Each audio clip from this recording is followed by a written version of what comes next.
මාසේ පඩි හම්බෙලා සතියක් යන්නත් කලින් ඉවරනවද?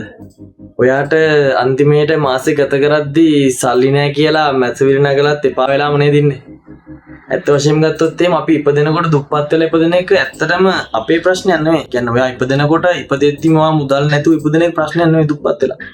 ඒත් ඔයා මරණ මොහොත වෙද්දිත් ඒ තැනම නම් ඉන්නේ. ඒක සම්පූර්ණයෙන්ම ඔයාගේ වැරද්ද. සාමාන්‍යයෙන් ඔයාට ආර්ථිකව ශක්තිමත් වෙන්න ඕන නම් මූලික කරුණු තුනක් තියෙනවා.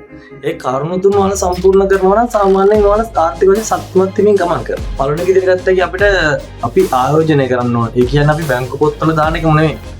කොටස් වෙළඳ පොළ වෙන්න පුළුවන්. එහෙම නැත්නම් ඔයා දන්න කියන කුඩා ව්‍යාපාරයක වට ආයෝජනය කරන්න.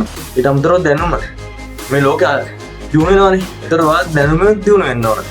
දැනුම වැඩි වෙන්න ඔයාගේ වටිනාකම වැඩි වෙනවා.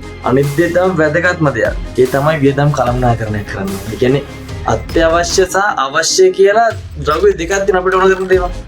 අපි අත්‍යවශ්‍යයි සහ අවශ්‍යයි එකේ අවශ්‍ය දේවල් වැඩියෙන් වියදම් කරන්නේ නැතුව අත්‍යවශ්‍ය දේවල් විතරක් වැඩියෙන් වියදම් කරන තත්ත්වයට ආවනම් අපිට අවශ්‍ය කියන දේවල් පාලනය වෙනින්න අපිට මුදලකදී නිතරනවා. ඒක අපි ආයෝජනය කරනවා. ආයෝජනය කරන දැනුම වෙනවා.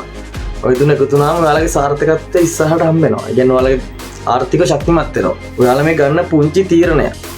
يعني දැනුම හොයනවා.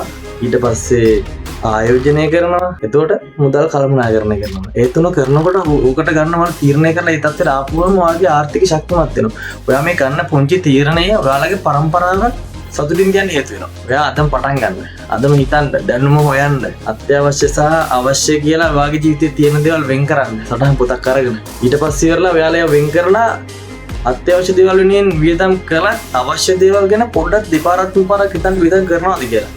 එතකොට ඔයාලට හම්බෙන අතිරික්තව ඉතුරු වෙන මුදල ඔයාලා ආයෝජනය කරන්න.